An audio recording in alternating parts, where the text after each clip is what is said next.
अवतार राजपूत जी भोपाल से। जय जय श्री राधे।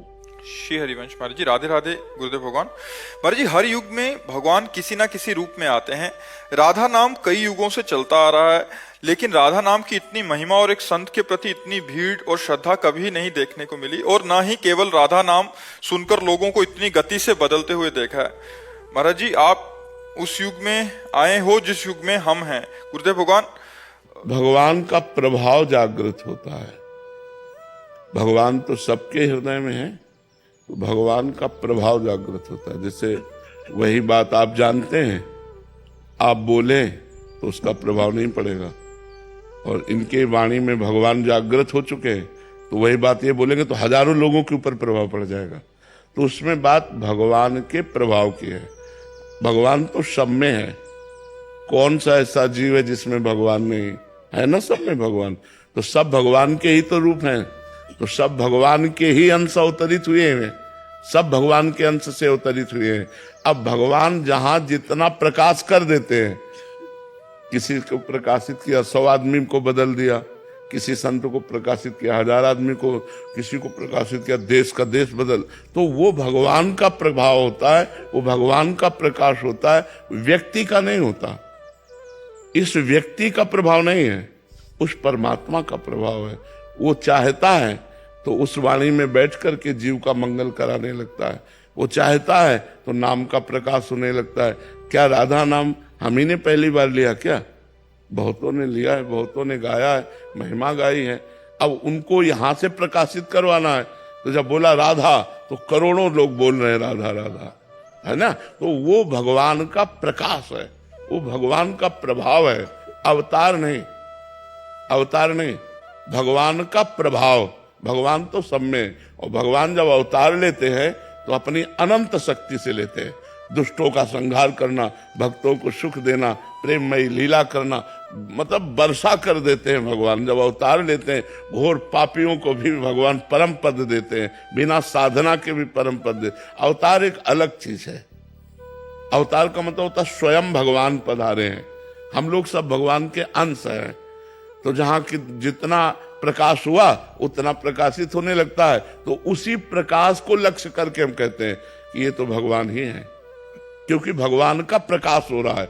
इस लेकिन भगवान नहीं है, वो भगवान का अंश है। भगवान तो जब अवतरित होंगे तो हाहाकार मच जाता है। देखो 6 दिन के थे, 6 कोस में जिसका शरीर पड़ा था, ऐसी पूतना को 6 दिन में मार दिया, नहीं मार दिया? अच्छा, अपने को कहा जाए कि 100 किलो अंगुली में उठाओ, इस छिंगुली अंगुली में भगवान ने 7 दिन 7 रात गिरिराज महाराज को धारण किया।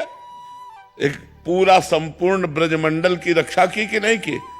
तो भगवान है, हम सब भगवान के अंश हैं। अब अंश में जहां जितना प्रकाशित हुआ, तो हम लोग उस प्रकाश को देखकर बोलते हैं कि ऐसी क्षमता मनुष्य में नहीं होती, ये तो साक्षात भगवान है। उस प्रकाश को देख करके, पर वो साक्षात भगवान नहीं है, भगवान तो साक्षात कुछ और है। हम सब भगवान के अंश हैं। अब वो अंश का भाव शरीर को लेकर है। शरीर का राग हट जाए तो भगवान नहीं है उसमें, और कोई थोड़ी बैठा हुआ है, वही बैठे।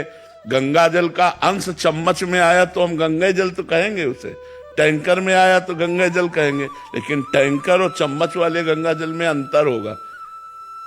चम्मच वाले में डुबकी नहीं लगा सकते, टैंकर वाले में डुबकी लगा सकते हैं। यद्यपि गंगा जल से अलग हुआ है, पर उसमें अधिक मात्रा है। ऐसे ही अंश में अलग अलग प्रभाव होते हैं। कि अब एक अंश है भगवान के बड़े बड़े ऋषि मुनि जो आकाशचारी हैं, और हम उछले तो धम्म से गिर पड़ेंगे, और वो आकाश में विचर रहे हैं, तो अंश वो भी हैं भगवान के।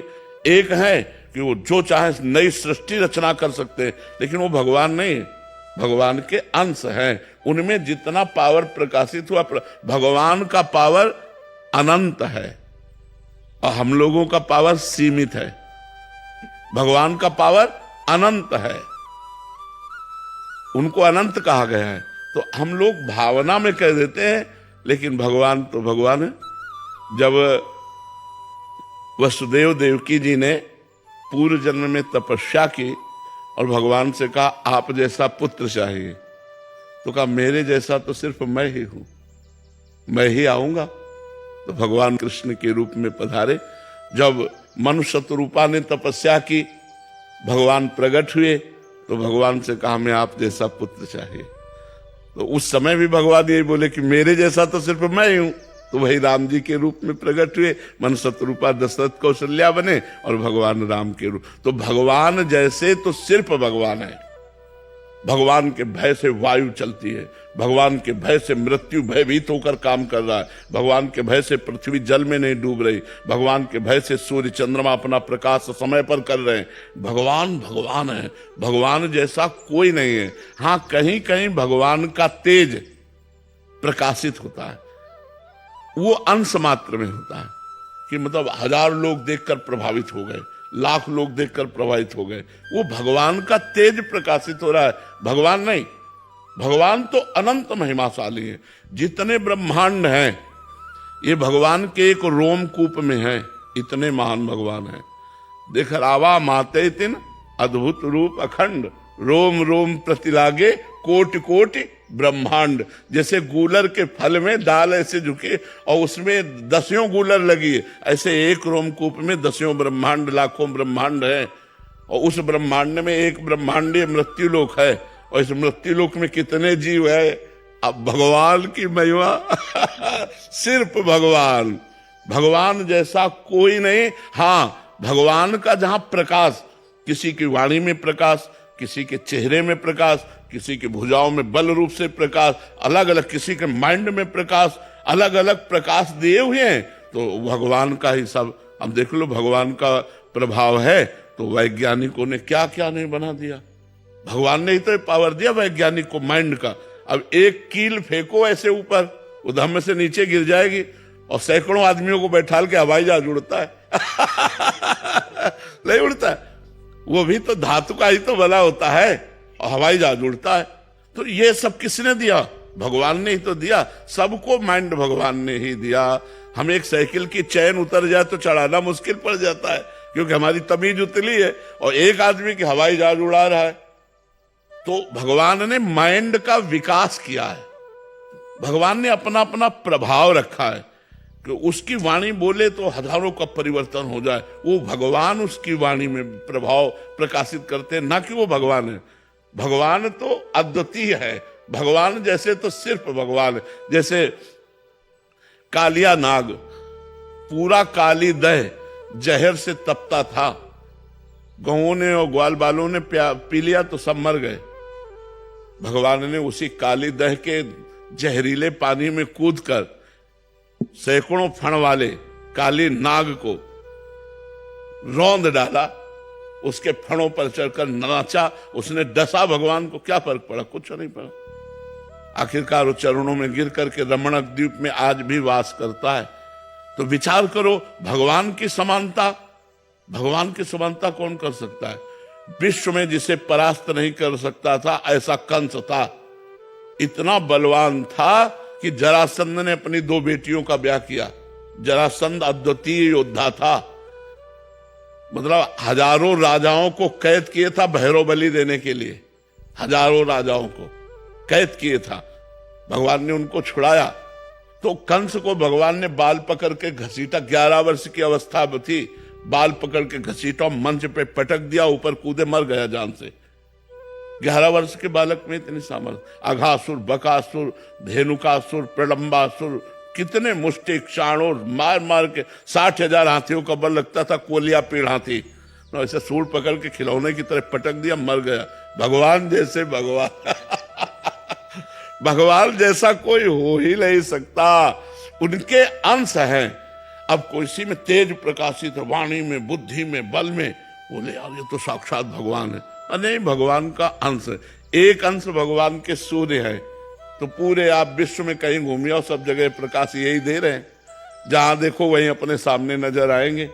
एक अंश से भगवान से माया पूरी, एक शक्ति है माया, ऐसी अनंत शक्तियों के स्वामी भगवान है। तो भगवान जैसा तो सिर्फ भगवान है। हाँ, ये वो चयन खुद ही करते हैं किसमें ये प्रकाशित है? हाँ, ये उनका अपनी कोई इसमें गतिमति काम नहीं करती। अलग अलग वैभव भगवान प्रकाशित किए, अपनी अपनी क्षमता के अनुसार भगवान वहां पावर दे दिए, जैसे जैसे कर्म के अनुसार क्षमता है वैसा प्रकाश हो रहा है। तो भैया भगवान जैसे तो सिर्फ भगवान है, और भगवान का अवतार जब होता है तो कभी कभी होता है, जैसे अभी पीछे द्वापर में हुआ था कृष्ण अवतार। ऐसे कितने ऋषि मुनि प्रकट हुए जो बार बार धर्म की स्थापना करते हैं। भगवान जब अवतरित होते हैं तो दुष्टों का विनाश करके, विनाशाय च दुष्कृताम, और धर्म की स्थापना करते हैं। लेकिन जब भगवान का पावर भक्त रूप में प्रकट होता है तो दुष्टता का विनाश करके, दुष्टों का विनाश करके नहीं, दुष्टता का विनाश करके भक्ति की स्थापना करता है। तो भगवान से भी श्रेष्ठ माना गया भगवान का भक्त, क्योंकि भगवान तो सीधे दुष्ट का विनाश कर दिए, और वो दुष्ट का विनाश नहीं किए, बड़े बड़े दुष्टों की दुष्टता का विनाश करके उनको साधु बना दिया, उनको भक्त बना दिया। इसलिए मोरे मन प्रभु से विश्वासा, राम ते अधिक राम कर दासा। क्योंकि भगवान का भक्त कृपा करके मारा नहीं, उसकी दुष्टता को मार दिया और महात्मा बना दिया। श्री जी स्वयं प्रकाशित होती है या आपने सहचर्यों को भेजेंगे जिससे प्रकाश हो उनकी? देखो, न सहचरी आई है और न श्री जी ये स्वयं आई है। श्री जी की कृपा दृष्टि हुई है। अभी श्री जी का महात्म तो ये तो उनका महात्म सुना रहे लालजू का, और ऐसे लालजू जिनके चरणों में मुकुट रखते हैं वो हमारी महारानी जो है। श्री जी की कृपा दृष्टि, कृपा कोर मात्र होने से ये प्रभाव है। ये श्री जी की कृपा कोर का प्रभाव है। श्री जी कृपा कोर कर दिए जरा सी, प्रभाव ही प्रभाव दिखाए। श्री जी की सहचरी आई हरिदास जी के रूप में, श्री जी की सहचरी आई हरिराम व्यास जी के रूप में, श्री जी की सहचरी आई हरिवंश महाप्रभु के रूप, ये सहचरी आई। और जब श्री जी पधारती है तो फिर लुटता है रिद्धियां सिद्धियां सब मारी घूमती गलियों में, बरसाने में रिद्धियां सिद्धियां, भक्ति सब नृत्य करती, क्योंकि महारानी जो पधारी आज भी है, पर वो दृष्टि हमारी नहीं है इसलिए हम देख नहीं पाते। महारानी जो तो अब ये सबसे अलग बात है। आगम निगम पुराण अगोचर, आगम निगम पुराण सब चर्चा बंद। जब लाडली जी की बात आएगी तो बहुत वो अलग होगी, वो अलग बात होगी। उनका बहुत ऊंचा प्रकाश होगा। अरे उनको जो लालजू को अधीन किए हुए हैं, आप सोचो, जाके अधीन सदाई सांवरो या ब्रज को सिरताज, हमारे माई श्यामाजू को राज। तो ये ब्रज क्षेत्र है, ये वृंदावन धाम है, महारानी का घर है। महारानी का देखो यहाँ का जैसा प्रभाव कहीं आप नहीं देखोगे। यहाँ एक अलौकिक आकर्षण है, एक अलौकिक आनंद है, एक अलौकिकता है, नहीं है? अच्छा, यहाँ का जो वासी है, चाहे जहां वो सीमा के बाहर निकलेगा तो उसके प्राण व्याकुल हो जाएंगे। भैया हम बरसाने के बिना नहीं रह सकते, हम वृंदावन के बिना नहीं रह सकते, हम ऐसे, मतलब कुछ है ऐसा, कहा नहीं जा सकता, पर जो हमारे हृदय को पकड़ लिया है, अब हम जी नहीं सकते। अब हम राधा नाम के बिना जी नहीं सकते, वृंदावन धाम के बिना जी नहीं सकते, ब्रज धाम के बिना जी नहीं सकते। ये